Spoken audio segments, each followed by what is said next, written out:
Hey y'all, welcome back to Taylor's Diary, where I'm about to talk to you about some of the things that are on my mind. So let's get started. As you can see from the title, we are going to be talking about New Year's resolutions. It's not going to be what you think it is, so just stay tuned, get ready, make sure you hit that like button, make sure you comment, and make sure you please subscribe.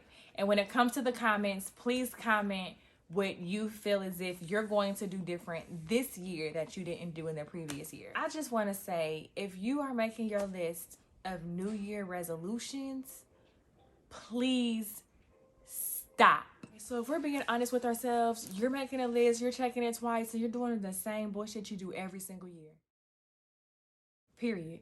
Oh, I'm gonna lose weight. Oh, I'm gonna stop eating so much bread. Or I'm gonna stop, I don't know, you make something up in your head about what you're going to stop doing or what you're going to start doing. Oh, I'm going to start praying more, or I'm going to start going to church, or because of COVID, you're going to start going to church on YouTube, whatever. But I just feel like every year you come up with this list of things that you tell yourself that you're going to do differently. And then you fall back into your old ways anyway. You might start strong, for like the first week or 2 or 3. And then all of a sudden it falls off. But I just feel like, why continue to torture yourself? Why continue to make this list of all the things that you tell yourself that you're going to do, and then at the end of the year you look back like, dang, I didn't accomplish any of that. I'm gonna start this year, I'm gonna do it all this year. Stop. Instead of me telling you what not to do, let me give you a suggestion. Because in reality, what's really needed for your New Year's resolution is self-discipline. If you just master self-discipline, then what you would have put on your New Year's resolution list, you'll get it done. But I think that self-discipline is like a universal struggle with people. Like waking up on time, that's self-discipline. Getting dressed beautifully on occasions where it's not required, but you say, so I'm gonna look sharp today, but instead you just put on your little bummy clothes because it's easy, it's comfortable. But the self-discipline would have had you getting dressed how you wanted to, working out the times that you say you're gonna work out versus allowing excuses to take over. And it can all be mastered if you master self-discipline. I know I didn't say self-discipline like 18 times, but I mean, I struggle with it too. That's one of my biggest struggle areas is self-discipline. Once you master your mind and your thoughts, then you can master your actions. And then if you master your actions, you'll master your results.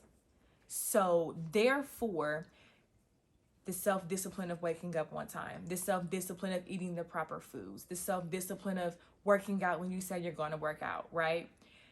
I think you can resolve a lot of your issues and meet your resolution goals with that 2-word universal struggle, self-discipline. So how can you be intentional about the goal if you didn't set the steps to get you there?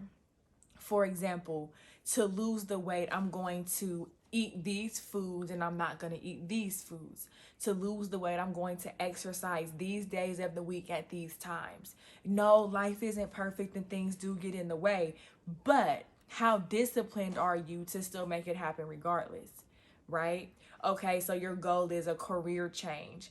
Well, what are your steps that you're taking to get to the career change? Because you're not going to just wake up and be like, oh, new career. That's not how it's going to work. So what steps are you going to put into place to get you to that job that you want, right?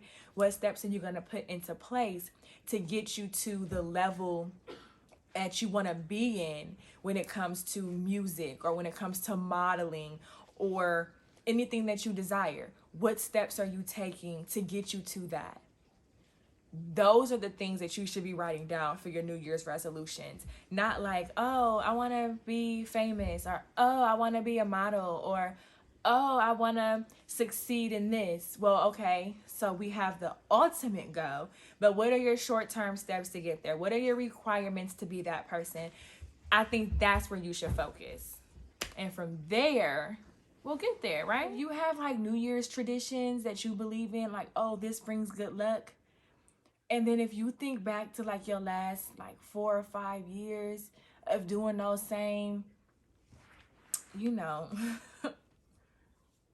traditions. I mean, it's okay to start new traditions, right?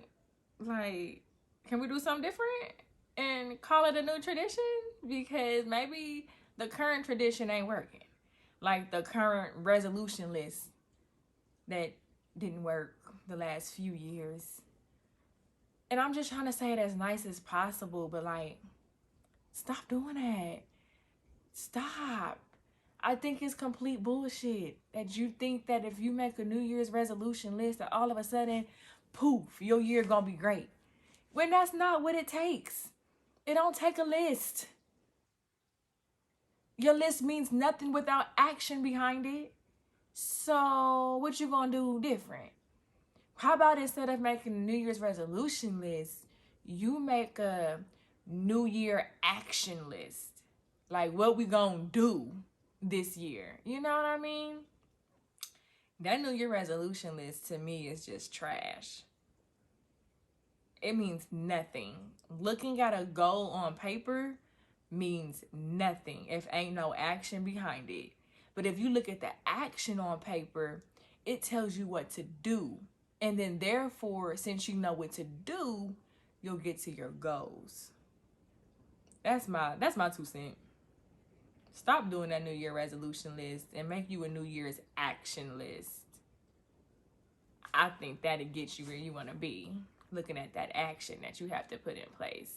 And then especially if you have unrealistic timelines.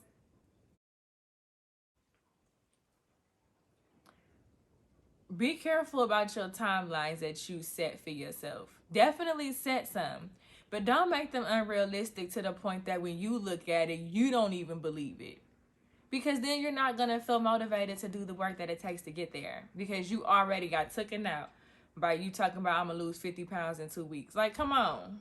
Write in the comments what your New Year's action plan is going to be. Or a few things that you're going to do that's going to put action towards your goals. Don't tell me, oh, I'm going to lose weight. I don't want to hear that. Tell me what you're going to do that's going to get you to losing weight. Tell me, oh, I'm going to work out Monday, Wednesday, and Friday. And I'm going to eat healthy 4 times a week. I mean, something, tell me what you're going to do that's going to get you to that goal.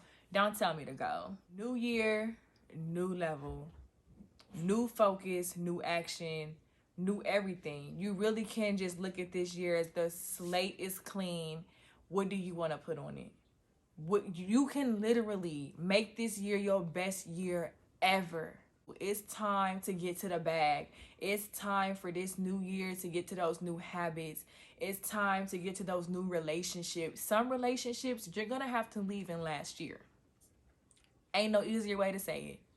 Leave them in last year. They were toxic. They weren't good for your mental, your physical health or well-being.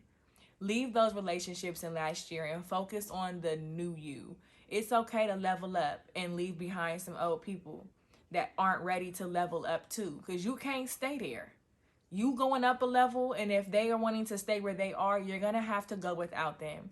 Will it feel a little uncomfortable in the beginning? But once you hit that new level, you'll see other people on that level as well that now you can talk to and communicate to, and they can help you grow. But the level that you left, there's nothing there for you anymore.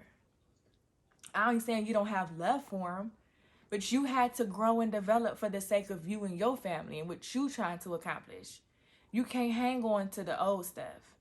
You can have love for it, but you have to move on and let it go. Or else it'll hold you back forever. And you'll look up and it be 2022 and you be like, ain't nothing changed. And that's not what we want. We're going into 2021 with a new mindset, with new action plans. We're going into 2021 more focused than we ever been. And we're going into 2021 ready. Okay, we are mentally prepared for 2021 and whatever it can bring to us. You understand? 2020 showed its ass this year, but it's okay. We had some readjustments. We had some hurdles we had to go through, some fork in the roads. We had to make some different type of decisions than we're used to. So 2021, I feel like we ready for this one. Like, we gonna give it our all this time. Like, we got it. And I'm super excited for you. If you feel the same way, put that in the comments too. Like, let me know, like, oh, I'm ready for 2021. It's going up, right? Because that's how I feel. Like, I'm ready to take this thing head on, accomplish these goals, work on these action plans, work on my self-discipline. I'm ready to create new habits. And I'm going to take y'all on a journey with me. So I'm ready, okay? Because I feel like I'm mentally prepared. I'm more ready for 2021 than I was for 2020. Even before COVID hit, I wasn't like mentally prepared. You know what I mean? I was still thinking some of my old ways, and I was still in some of my old habits. So I've already started to start new habits, and I just want y'all to do the same. So come with me, keep following me, subscribe. I got more videos for y'all coming soon. Just stay in tuned, okay? We got this. We're gonna get to the next level together. Thanks for watching. Bye.